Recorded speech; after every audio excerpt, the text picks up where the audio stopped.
Hello guys, Mr. Eugene here, and today we're discussing something that will make you uncomfortable but that could save your life. Pure evil exists. And if you're not watching for it, it will cost you emotionally, psychologically, financially, potentially your entire life. We've been taught to give people the benefit of the doubt, to look for the good in others, to believe the best about people, especially people we're attracted to. And I've watched this programming destroy good men over and over. Men who went into relationships believing they were seeing a good person having a bad time. Men who thought love could fix what was broken. Men who ignored every warning sign because they'd been conditioned to believe that recognizing evil in another person is judgmental, uncharitable, or closed-minded.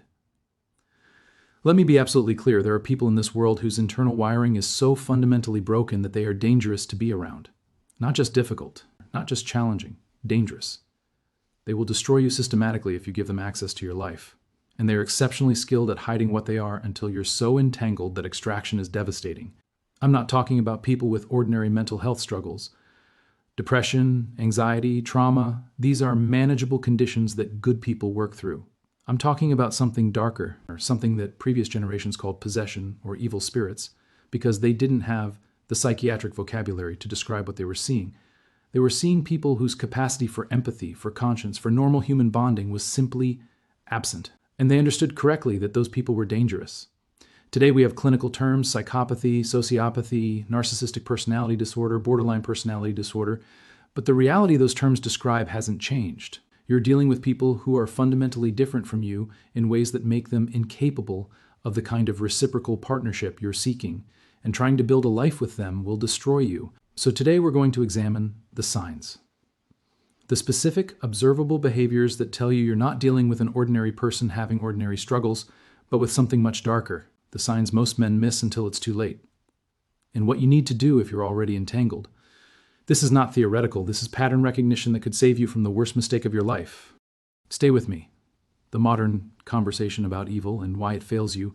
Before we get into the specific signs, I need to address why this conversation is so difficult in modern culture and why that difficulty is costing men enormously. Pre-20th century, most severe mental illness was understood as evil or demonic possession. If someone behaved in ways that were incomprehensible, destructive, cruel, the explanation was that they were possessed by evil spirits or that the devil had taken them. This wasn't scientific. It wasn't nuanced. But it served a critical protective function. It gave people permission to recognize that some individuals are fundamentally dangerous and need to be avoided or removed from the community. Modern psychology replaced this framework with clinical diagnoses. We don't talk about evil anymore. We talk about personality disorders, about trauma responses, about mental illness. And this medicalization has created enormous progress in treating people who can actually be helped.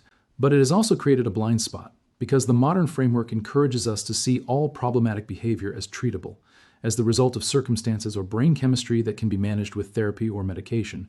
And this is catastrophically wrong when applied to certain disorders. Psychopathy, sociopathy, severe narcissism, these are not conditions you can fix with love, patience, or professional help. These are fundamental deficits in the person's capacity for empathy, conscience, and normal human bonding. They're not sick in the way someone with depression is sick. They're wired differently in ways that make them dangerous to people who aren't like them. And modern culture, in its refusal to use the language of evil, has removed your permission to recognize this danger and act accordingly. You've been taught that if you see destructive behavior, you should be compassionate, understanding, patient, that walking away makes you judgmental or uncommitted, that everyone deserves a chance. This programming will destroy you if you don't override it. Some people do not deserve a chance, or some people are not safe to be around. Some people will take your compassion and use it as a weapon against you. And you need to be able to recognize them and exit immediately, without guilt, without second-guessing, without giving them opportunities to explain or reform. The pattern: how good men get destroyed by evil women. Let me tell you a story that will sound familiar to too many of you. Recently, I had a conversation with a man who by any measure is exceptional, successful career, strong character, genuinely good person. He met a woman, dated her for years, married her, had children with her. He went into that marriage with all the open-heartedness and optimism that a good man brings to commitment. He believed he was building a life with someone who shared his values, who wanted what he wanted, who would be his partner. And then, after the children were born, something shifted. Not gradually, abruptly, like someone flipped a switch. The woman he married disappeared, and someone he didn't recognize took her place. Someone cruel, someone manipulative, someone who seemed to derive satisfaction from his pain and confusion. Someone who systematically destroyed his sense of reality, his confidence, his peace, while maintaining to the outside world that he was the problem. He called me because he was questioning his own sanity, because she had convinced him that his perception of what was happening was wrong, that he was imagining things, that he was the one creating problems. And he needed someone outside the situation to confirm, no, you're not crazy. What you're experiencing is real, and you're dealing with something that can't be fixed. This is the pattern. Good men, operating from good faith, assuming the woman they're with is fundamentally similar to them in her capacity for empathy and honesty and partnership. Ignoring the warning signs because they're in love, because the sex is good, because she's beautiful, because they want it to work. And then discovering, often after legal and biological entanglement is complete, that the person they committed to is not capable of the relationship they thought they were building. By the time they recognize the danger, they're trapped, married, children involved, finances entangled. Exit is now legally complicated, financially devastating, emotionally crushing. And they're asking themselves, how did I not see this coming? The answer is, you did see it coming. You ignored it. Because you've been conditioned to give people the benefit of the doubt.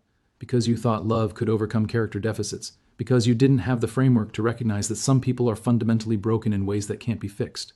That conditioning is costing you everything.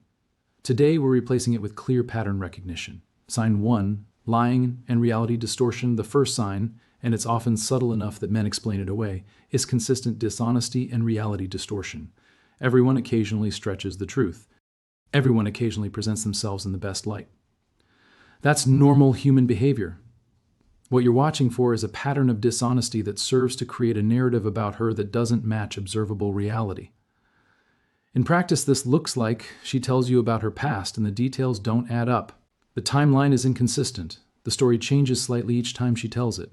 When you point out the inconsistencies, she becomes defensive or explains them away in ways that don't quite make sense. She describes her previous relationships in ways that paint her exclusively as the victim. Every ex was abusive or crazy or failed her in some fundamental way. She has no accountability for any relationship failure. This should immediately raise the question, if everyone you've ever been with was terrible, what's the common denominator? She lies about small things that don't even matter. This is particularly telling because if she's willing to lie when the truth would serve her just as well, it means dishonesty is reflexive for her rather than situational. She's not lying because she has to. She's lying because that's how she operates. She creates narratives about events that happen between you that don't match your memory of them. You remember a conversation going one way, she insists it went another way. And her version always positions her more favorably. This is the beginning of gaslighting, the systematic destruction of your confidence and your own perception of reality. Why this matters, truth is the foundation of trust. A person who is fundamentally dishonest cannot be trusted, and you cannot build a life with someone you cannot trust. The lies may seem small now, but they're telling you that she operates from a different moral framework than you do, one where honesty is optional and reality is whatever serves her in the moment. What you do, you exit immediately. You don't give her chances to explain. You don't believe promises to be more honest. You recognize that character-level dishonesty is not something you can fix, and you walk away. Sign 2, gaslighting and making you doubt your reality. Gaslighting is one of the most psychologically damaging things another person can do to you. And it's a signature behavior of narcissists, psychopaths, and other personality disordered individuals. Gaslighting is the deliberate manipulation of your perception of reality to make you doubt yourself. It's when she denies things that you know happened, insists you said things you didn't say, claims you're remembering events wrong, makes you question whether you're going crazy because your clear memory of what happened doesn't match what she's telling you happened. In practice, this looks like you have a conversation where she says something hurtful. Later you bring it up. She denies ever saying it. You know she said it, you remember clearly. But she's so confident in her denial that you start questioning your own memory. You catch her in a lie. You confront her with evidence. Instead of admitting it, she attacks you for spying on her or being paranoid or twisting things to make her look bad. The conversation shifts from her dishonesty to your character flaws for even questioning her. You express a feeling or concern.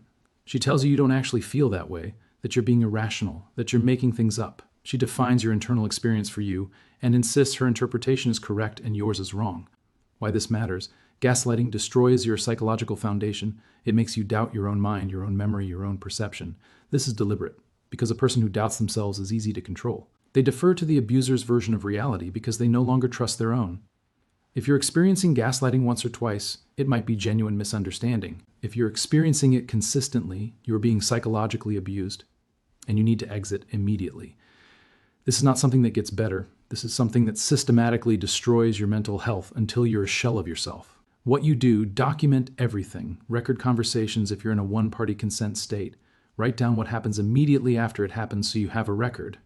And then you exit. Because you cannot maintain your psychological health in a relationship with someone who is systematically destroying your grasp on reality. Sign 3, perpetual victim status and zero accountability. Watch carefully for women who are always the victim in their own narratives and who never take accountability for anything that goes wrong. In practice, this looks like every problem in her life is someone else's fault. Her boss is unfair. Her family is toxic. Her friends betrayed her. Her exes were abusive. Nothing is ever her responsibility. When conflict arises in your relationship, she immediately positions herself as the injured party regardless of what actually happened. Even when she's clearly in the wrong, she finds a way to make herself the victim of your reaction to her behavior. She never genuinely apologizes. If she does apologize, it's a non-apology. I'm sorry you feel that way, or I'm sorry if I hurt you. Never, I was wrong, I hurt you. I'm sorry and I'll work to do better. She uses her victim status to manipulate you. After everything I've been through, I can't believe you'd treat me this way. Your reasonable boundary or request becomes you victimizing her. Why this matters: people who cannot take accountability cannot grow, cannot change, and cannot be reliable partners. If everything is always someone else's fault, then the problems in your relationship will always be your fault. You will be blamed for her emotional state, her choices, her failures. And because she's the perpetual victim, you'll never be allowed to have legitimate grievances because those grievances will be reframed as you victimizing her. This creates a relationship dynamic where you're constantly walking on eggshells, trying not to upset her, taking responsibility for her emotions, apologizing for things you didn't do. This is not partnership. This is psychological abuse. What you do? Recognize that you cannot have a functional relationship with someone who cannot take accountability. And exit before you waste years trying to make an impossible dynamic work. Sign 4, lack of empathy, the most dangerous sign of all. This is the single most important sign and the one that most clearly distinguishes genuinely dangerous people from people with ordinary struggles. Lack of empathy means she is incapable of understanding or caring about what other people feel. She does not experience your pain as something that matters. She does not have genuine compassion. She may perform concern because she understands intellectually that she's supposed to care, but the actual feeling of caring about your well-being is absent. In practice, this looks like you tell her something hurt you. Her response is dismissive, you're too sensitive, or that's ridiculous, or you need to get over it. Your pain is inconvenient to her, not something that generates genuine concern. She mocks you or others when they're vulnerable. She finds pain or suffering amusing rather than distressing. She makes jokes at inappropriate times about serious topics. She cannot read emotional cues in others. When someone is obviously upset, she doesn't notice or doesn't care. This is different from being socially awkward. This is fundamental inability to perceive or respond to emotional states. She uses your vulnerabilities against you. You tell her something in confidence, a fear, an insecurity, something that matters deeply to you. Later, when she's angry, she weaponizes that information to hurt you. This is not something people with normal empathy do. She shows no remorse when she hurts people. Even when confronted with the harm she's caused, there's no genuine regret, just defensiveness or annoyance that you're making an issue of it. Why this matters: empathy is the foundation of human morality and human connection. Without it, there is no internal brake on harmful behavior. A person without empathy will do whatever serves them in the moment without regard for the harm it causes others. They're not restrained by conscience because conscience requires caring about others' well-being. This is what evil actually is, not cartoon villainy, but the absence of the internal mechanisms that make people care about not hurting others. A person without empathy is fundamentally dangerous because there is no limit to what they will do if it serves them. If you are in a relationship with someone who lacks empathy, you are in danger. Not necessarily physical danger, though that's possible, but psychological, emotional, and financial danger. Because she will destroy you without remorse if destroying you serves her purposes. What you do, you recognize that you cannot fix this. Empathy is not something you can teach or inspire in someone who doesn't have it. And you exit immediately, not later, not after trying to make it work. Now, sign 5. Control, isolation, and dominance. Dangerous people systematically isolate their victims from support systems and establish total control over their lives. In practice, this looks like she doesn't like your friends and creates conflict when you spend time with them. Slowly, you stop seeing your friends to avoid the fights. She has problems with your family and makes it difficult to maintain those relationships. Gradually, you become isolated from the people who have known you longest. She monitors your phone, your email, your movements. She needs to know where you are and who you're with at all times. This is presented as caring, but it's actually control. She makes decisions for you or overrides your decisions. What you wear, how you spend money, how you spend your time, she has opinions on all of it. and makes it miserable if you don't comply. She uses guilt and emotional manipulation to control your behavior. If you loved me, you'd, or after everything I've done for you. Why this matters: isolation and control are the hallmarks of abusive relationships.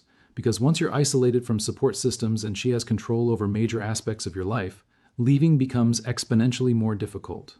This is deliberate. She's not accidentally creating these dynamics. She's systematically removing your autonomy and your escape routes. What you do: maintain your friendships and family relationships no matter what. If she can't tolerate you having independent relationships, that tells you everything you need to know.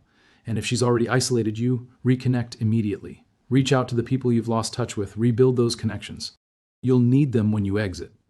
Sign 6, thriving in conflict and chaos. Some people are oriented toward peace. They avoid conflict when possible, resolve it quickly when it arises, and create calm environments.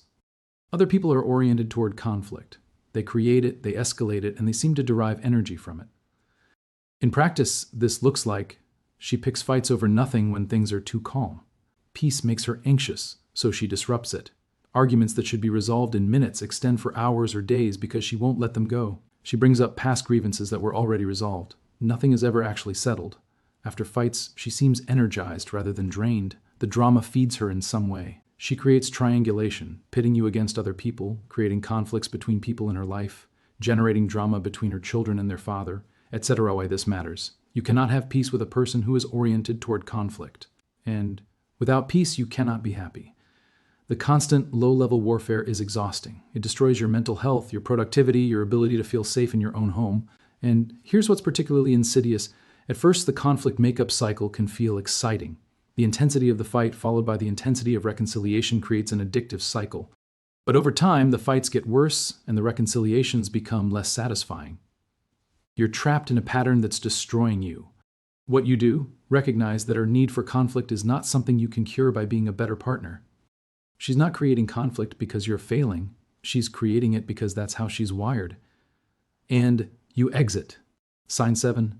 Destructive behavioral patterns. Watch for patterns of behavior that cause harm to herself or others and that she seems unable or unwilling to change. In practice, this looks like substance abuse problems she won't address, reckless financial behavior, spending money you don't have, accumulating debt, making wildly irresponsible choices, impulsive decisions with serious consequences that she makes repeatedly, aggressive or violent outbursts, throwing things, breaking objects, physical intimidation or violence, cruelty to animals or children, vindictive behavior toward others, keying someone's car, spreading rumors, sabotaging people's jobs or relationships. Why this matters: these behaviors tell you that she has impulse control problems and that she's capable of causing serious harm when she's upset. The target now is other people. Eventually, the target will be you.